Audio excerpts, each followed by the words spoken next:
भारत के लोग अच्छी तरह समझ लें कि मनुवादी हिंदू राष्ट्र की जंग हम भारत के लोगों से है। हम भारत के लोग जिन्हें संविधान अर्पण किया गया है और ये देश जिसे भारत नाम संविधान ने दिया है, या जो संवैधानिक भारत नाम का देश है, वो हम लोगों का है। लेकिन इस भारत के विरोध में मनुवादी हिंदू राष्ट्र की एक जंग छिड़ी हुई है। ये हिंदू राष्ट्र स्वयं हमारे हिंदू भाइयों को समान नहीं मानता। ये हमारा पिछड़ा हिंदू समाज जो बहुतेरा इनके इस बरगलाने वाले मूवमेंट का हिस्सा बनता है, सिपाही बनता है और ख़ुद बर्बाद होता है और दूसरों को भी बर्बाद कर देता है। वो कभी मुसलमानों को बर्बाद करता है, कभी ईसाइयों को करता है, कभी बौद्धों को करता है, कभी आदिवासियों को करता है और कभी ख़ुद को ही बर्बाद कर लेता है। इस पूरे हमारे पिछड़े लोगों को पहचान ये संविधान देता है। केवल पहचान नहीं देता, समता, समानता, बराबरी का अधिकार भी देता है, उसके कानून भी देता है। लेकिन हिंदू राष्ट्र की जो संहिता है, जिसे हम ब्राह्मणी संहिता कहते हैं मनुवाद की, वो स्वयं हिंदुओं को बराबर नहीं मानता, समान नहीं मानता। वो पहले ही सदियों पहले मेरे हिंदू समाज का, मेरे हिंदू भाइयों का विभाजन कर चुका है। 4 वर्णों में डालकर आखिरी वर्ण जो 85% जिसमें पिछड़ा हिंदू समाज आता है, जो जातिगत व्यवसाय में हैं, जिसकी पहचान जातिगत व्यवसायों से हैं, उन्हें वो समान नहीं मानता। लेकिन भारतीय संविधान ये हम सबको समान मानता है और इस ब्राह्मणी हिंदू राष्ट्र के विरोध में एक तगड़ी जंग इस देश में सदियों से चली है। जब मुग़ल आए तब हिंदू राष्ट्र का कोई आंदोलन आप इस देश में नहीं देखते हैं। तब हिंदू राष्ट्र का कोई भी आंदोलन इस देश में नहीं चल रहा था। जब ब्रिटिश आए तब भी हिंदू राष्ट्र का कोई आंदोलन इस देश में नहीं चल रहा था, क्योंकि मुग़ल और ब्रिटिशों के साथ सत्ता में मनुवाद बराबरी का अधिकार में बैठा हुआ था, सत्ता में बैठा हुआ था। मनुवाद के तीनों वर्ण, ऊपरी वर्ण ब्राह्मण, क्षत्रिय, वैश्य, ये मुग़लों के काल में, तुर्कों के काल में और उससे पहले जितने भी शासन प्रशासन यंत्रणा हुई होगी उसमें, और ब्रिटिशों के काल में सत्ताधारी वर्ग करके ही बैठा हुआ था। शोषण का जो शिकार रहा वो बहुतेरा पिछड़ा समाज रहा, चाहे मुसलमान हो, हिंदू हो, सिख हो और या बौद्ध हो। इस हिंदू राष्ट्र के विरोध में बहुजन संतों ने बहुत बड़ी जंग लड़ी है। इस बात को भी हिंदू समाज ने समझ लेना चाहिए। ये जंग बहुत तगड़ी मुसलमानों ने लड़ी, ये जंग ईसाइयों ने लड़ी, ये जंग सिख धर्म बनाकर सिखों ने भी लड़ी। लेकिन असल में ब्राह्मणी हिंदू राष्ट्र के विरोध में इस देश के बहुजन संतों ने आइडियोलॉजिकल, सोशल और सर्वांगीण जंग लड़ी है और उसे जीती है। बसवेश्वर महाराज ने इस हिंदू राष्ट्र की आइडियोलॉजी के विरोध में जंग लड़ी, लिंगायतों ने लड़ी, ख्वाजा फरीदुद्दीन शकरगंज ने लड़ी, संत कबीर ने लड़ी, हमारे जगत गुरु संत तुकाराम जी ने इसके खिलाफ सबसे बड़ी जंग लड़ी, इसलिए उन्हें विद्रोही संत तुकाराम जी कहा जाता है। बहिनाबाई चौधरी ने लड़ी, निज़ामुद्दीन औलिया ने लड़ी, गोरा कुंभार ने लड़ी, हमारे चमार भाइयों के गुरु, धर्म गुरु जिन्होंने ज्ञान दिया, समता का सिद्धांत बोला, उन्होंने लड़ी। कौन सा ऐसा संत है जिसने ब्राह्मणी हिंदू राष्ट्र के विरोध में जंग नहीं लड़ी?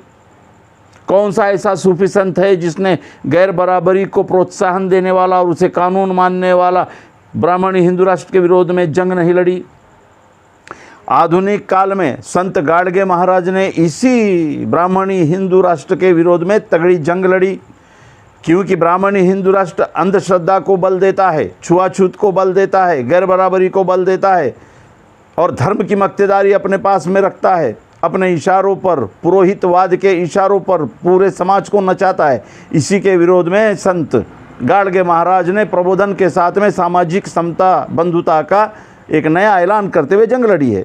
हमारे राष्ट्र संत तुकडोजी महाराज, जिन्होंने ईश्वर अल्लाह से यही विचार मांगा, ईश्वर अल्लाह से यही वरदान मांगा, यही दुआ मांगी कि इस भारत में सभी धर्म, पंथ, जातियों को एक समान दिखने दे, हम सब खुश रहे भारत में, ऐसा वरदान दे।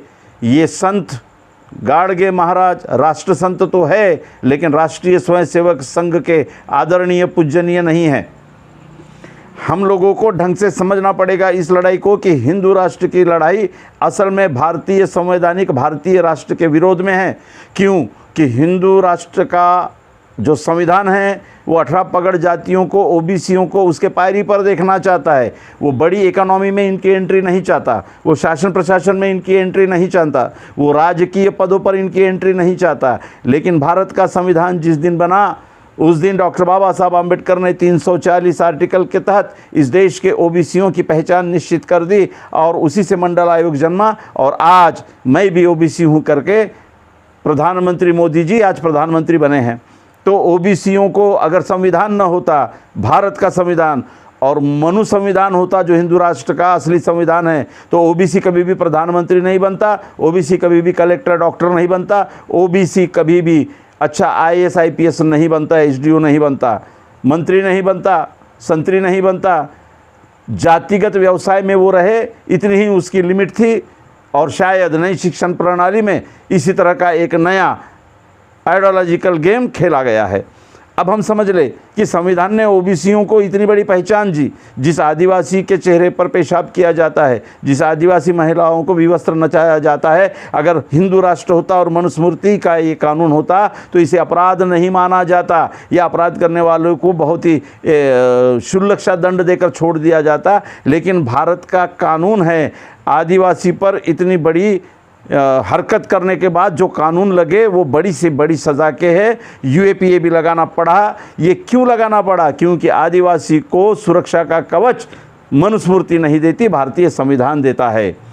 इस देश में अल्पसंख्यकों के खिलाफ हिंदुओं को भड़काकर हिंदू राष्ट्र के करीब ले जाने का काम राष्ट्रीय स्वयंसेवक उसका परिवार कर रहा है। लेकिन भारतीय राष्ट्र से दूर जाना यानी कितना बड़ा संकट है, ये हमारे सारे समाज को समझ लेना चाहिए। आज बहुतेरा ओबीसी समाज, अनुसूचित जाति जनजाति का समाज जो आरक्षण के तहत राजनैतिक अधिकारों को पा रहा है, वो भी संविधान की देन है, मनुस्मृति की देन नहीं है। मनुस्मृति कहती है चमार ने चमार का धंधा करना चाहिए, कसाब ने कसाब का धंधा करना चाहिए, फूलमाली ने अपने फूल बेचना चाहिए, किसान ने किसानी का धंधा करना चाहिए।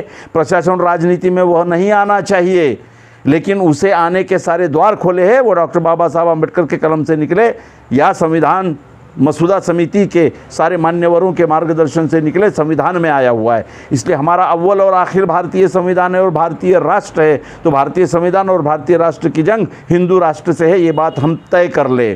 ये जंग मुसलमानों के खिलाफ में नहीं है, ये जंग ईसाइयों के खिलाफ में नहीं है, बौद्धों के खिलाफ में नहीं है, ओबीसी के खिलाफ में नहीं है, सिखों के खिलाफ में नहीं है। हम सब के देश, हम सब लोग जिस देश के मतदाता है, अधिकारी हैं, वो भारत देश, उसकी जंग मुट्ठी भर ब्राह्मणीय आइडियोलॉजी रखने वाले, मनुस्मृति के आइडियोलॉजी रखने वाले हिंदू राष्ट्र के मुखंडों और हिंदू राष्ट्र से है।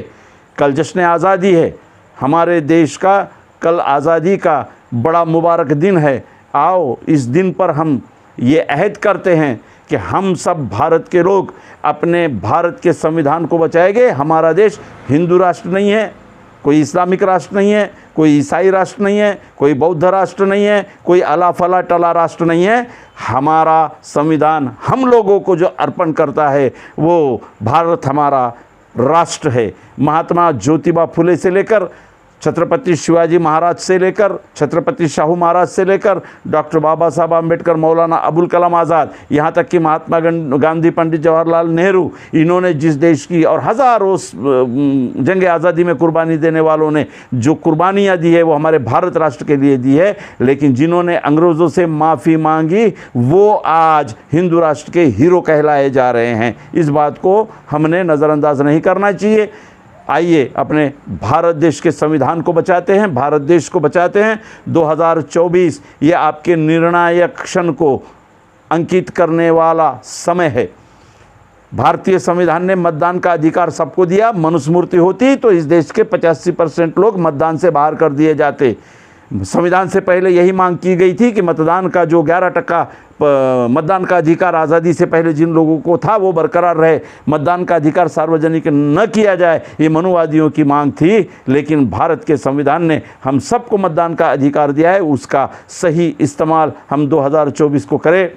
संविधान निर्माता डॉक्टर बाबा साहब अम्बेडकर ने मतदान को लेकर एक बड़ा मार्मिक ऐसा स्टेटमेंट किया था। वो स्टेटमेंट था कि मतदान का अधिकार आपको मिला है, लेकिन मत देने से पहले किसे नहीं देना है ये नैतिक अधिकार भी आपको मिला है। तो 2024 को किसे चुनकर ही नहीं देना है, ये महत्वपूर्ण निर्णय है। जय भारत, जय संविधान, जश्न आज़ादी मुबारक हो। हम प्राध्यापक जावेद पाशा गुजारिश करते हैं हमारा YouTube channel Javed Pasha sir subscribe कीजिए, हमें आपके सब्सक्रिप्शन की ज़रूरत है। धन्यवाद, शुक्रिया।